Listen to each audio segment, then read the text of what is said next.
अस्सलाम वालेकुम dear students, उम्मीद आप सब खैरियत से होंगे। हमारा आज का जो लेक्चर है ये बहुत ही इंपॉर्टेंट है लॉ गेट एस्पिरेंट्स के लिए।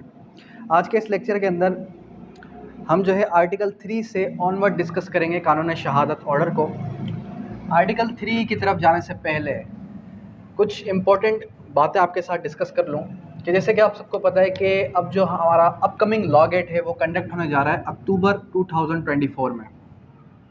अब अक्टूबर 2024 तक अगर हम देखें तो हमारे पास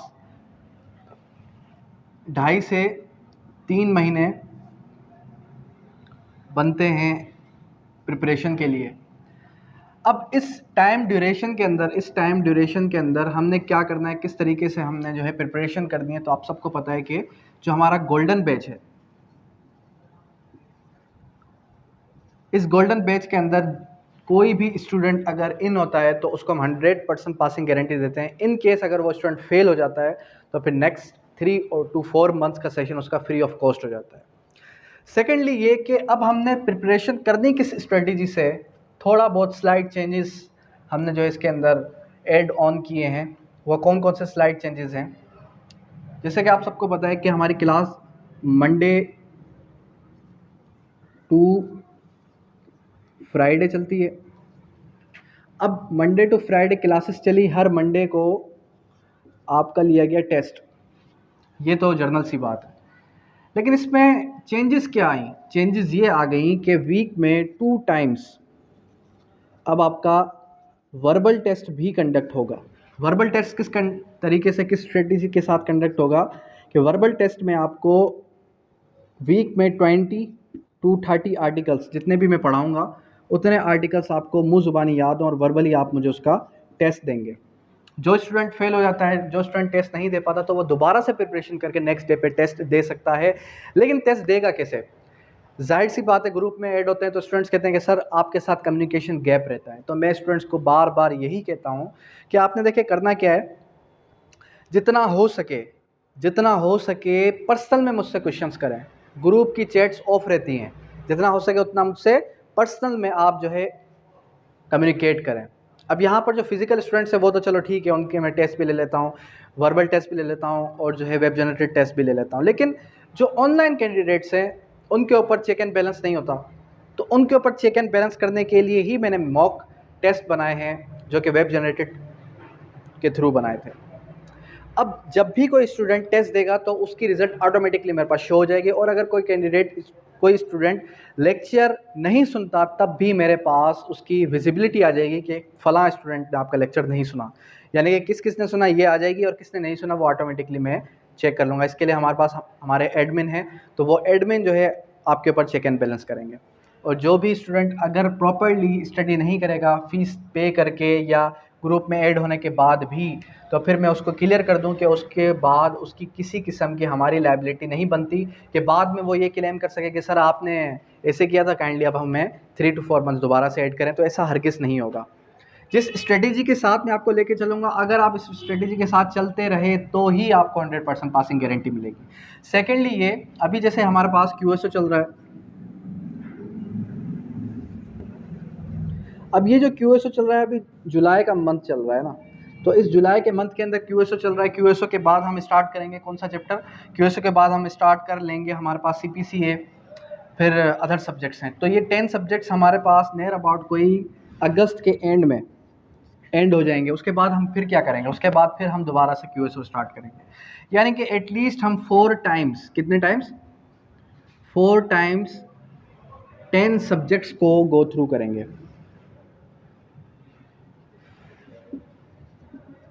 ठीक है, और इसकी फ़ीस भी कोई इतनी हाईली में चार्ज नहीं करता, स्टूडेंट्स को पता ही है।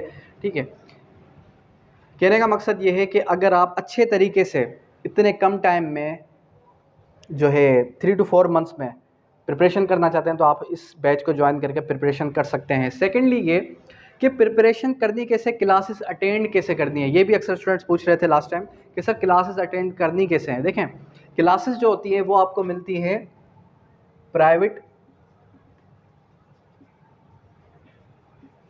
रिकॉर्डेड लेक्चर के थ्रू। पहले आपने क्या करना है, पहले आपने ख़ुद से बैरक को पढ़ना है, फिर आपने रिकॉर्डेड क्लास लेनी है, क्लास लेने के बाद फिर दोबारा से आपने क्या करना है, दोबारा से आपने बैरक को गो थ्रू करना है, यानी कि बैरक को 2 दफ़ा पढ़ना है।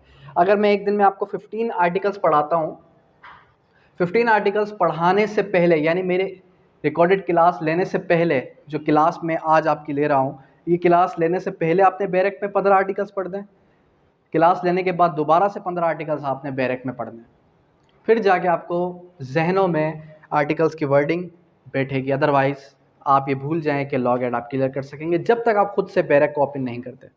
अगर कोई कैंडिडेट, अगर कोई स्टूडेंट खुद से बैरक को ओपन नहीं करता, किताब को खोलता भी नहीं है और वो ये कहता है कि मेरे सारे के सारे लेक्चर सुनकर वो लॉग एड क्लियर कर देगा, तो डेट इज़ नॉट पॉसिबल। पहले बैरक, फिर क्लास, फिर बैरक, फिर जाके आप क्लियर कर सकेंगे। अब यहाँ तक क्लियर हो गया? अगर कोई और क्वेश्चन हो तो आप पूछ सकते हैं।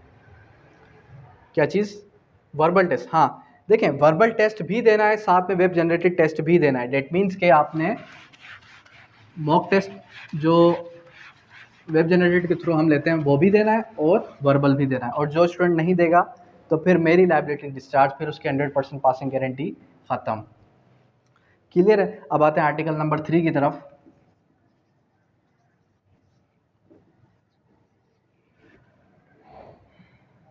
आर्टिकल 3 क्या कहता है? आर्टिकल 3 कहता है who may testify.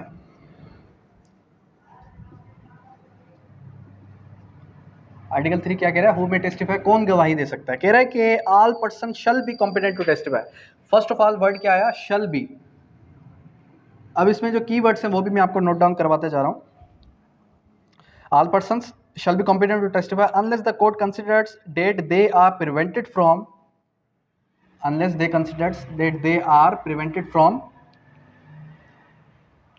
understanding the question put to them and from giving rational answer to those questions by tender years, extreme old age, disease, whether the body or mind or any other cause, provided that a person shall not be competent to testify। पहले तो वो कह रहा है कि सारे के सारे लोग गवाही दे सकते हैं अगर वो कोर्ट की बात को समझते हैं, उसका दुरुस्त जवाब दे सकते हैं, समझा, और उसके सवाल का दुरुस्त जवाब दे सके तो वो क्या है? वो है कॉम्पिटेंट टू टेस्टिफाई। फिर फर्दर कह रहा है कि provided the person shall not be competent to testify if he has been convicted by the court for perjury by giving false evidence. अगर कोई शख्स पर्जरी में मुलविस है, किस में मुलविस है? पर्जरी या फिर फॉल्स एविडेंस, तो फिर वो गवाही नहीं दे सकता। फिर उसके बाद फर्दर प्रोवाइडेड इट, यानी कि प्रोविजो की प्रोविजो आ गई। Provided further that the provision of the first provision shall not apply to those whom the court satisfied that he has repented or mended his ways। Word क्या है? repented और mended his ways, यानी वो जो है अपने रास्ते पर दुरुस्त हो चुका हो या फिर पशेमान हो चुका हो। वर्ड की मीनिंग क्या है? mended his ways, यानी कि पशेमान हो चुका हो। Further provided that the court shall determine the competency of witness according with the qualification prescribed in injunction of the Quran and Sunnah, and where such witnesses is not, the court may take evidence of a witness who may be available। फिर आ गया who may be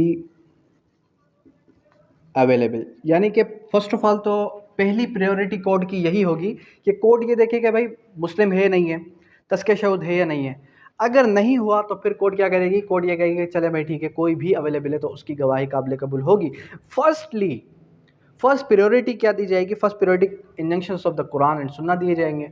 और secondly जो first provision थी वो क्या थी? Shall be competent to testify, जो कि कोर्ट की बात को समझे और उसका दुरुस्त जवाब दे।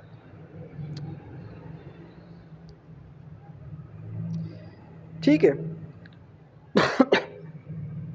अब इसको हम कंट्रास्ट करते हैं आर्टिकल 17 से। आर्टिकल 17 क्या बात करता है? Competency and number of witness. Article 17 इसके थोड़ा सा मुखालिफ हो जाता है।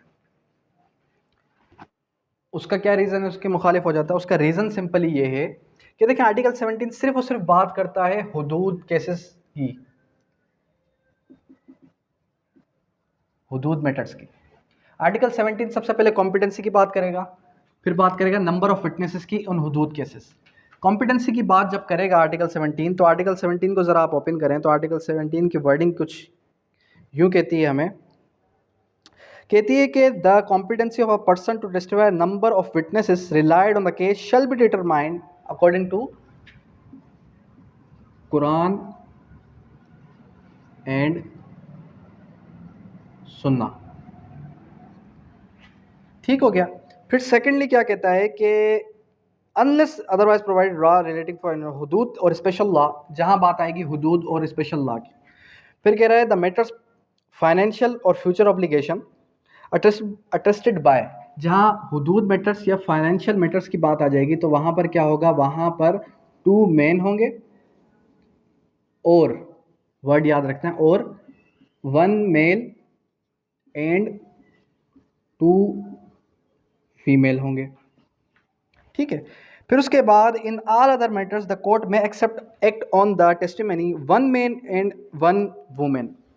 फिर उसने क्या बताया, उसने बताया कि अगर तो फॉर सपोज, अगर तो कोई और अदर मैटर्स हैं, वहां पर क्या होगा, 1 मेल और 1 फीमेल। क्लियर है। तो आर्टिकल 3 और आर्टिकल 17 में क्या फ़र्क है। आर्टिकल 3 कहता है कि कोई भी शख्स गवाही दे सकता है, आर्टिकल 17 कहता है कि नहीं, एज पर कुरान और सुन्ना। अब एज पर कुरान और सुन्ना, इसको अगर हम इंटरप्रिटेट करें, इसकी जो है इंटरप्रिटेशन करें, तो फिर हमें मिलता है कि क्वालिफ़िकेशन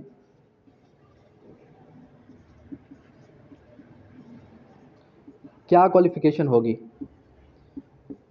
सबसे पहले तज़किया अल शहूद, यानी कि पाकीज़ा गवाह होगा। फिर सेकंड शर्त क्या है, मुस्लिम होगा। फिर थर्डली मेल होगा, यानी फर्स्ट प्रायोरिटी मेल को दी गई ना, कि 2 मेल्स, अगर 2 नहीं है तो फिर 1 मर्द की गवाही 2 औरतों के बराबर है। ठीक है। फिर एडल्ट होगा, अगर फीमेल भी है तो भी एडल्ट होना ज़रूरी है। ये 4 क्वालिफ़िकेशन दे दी गई कि अगर एज पर आर्टिकल 17 हुदूद मैटर्स के अंदर कोई भी शख्स गवाही देने जाता है तो फिर क्या होगा, फिर जो है तज़किया अल शहूद भी होना चाहिए। सेकेंडली हमारे पास मुस्लिम भी होना चाहिए। थर्डली हमारे पास जो है मेल भी होना चाहिए और एडल्ट भी होना चाहिए। ठीक है। तो यहाँ तक हमने अभी सिर्फ और सिर्फ एक डिफ्रेंशिएट ड्रॉ किया आर्टिकल 3 और आर्टिकल 17 में, कि आर्टिकल 3 और आर्टिकल 17 में मेन डिफरेंस क्या था। आई होप सो कि आर्टिकल 3 और आर्टिकल 17 का जो मेन डिफरेंस है वो आपको क्लियर हुआ होगा, और इससे आपको समझने में भी आसानी हुई होगी। जिस तरीके से मैंने बैरक को पढ़ा, थोड़ा बहुत आपको समझाने की कोशिश की, इससे आपको ये चीज़ क्लियर हुई होगी कि आर्टिकल 3 और आर्टिकल 17 में फ़र्क क्या है, किस तरीके से हमने उसको रीड आउट करना है, किस तरीके से हमने बैरक को पढ़ना है, समझना है।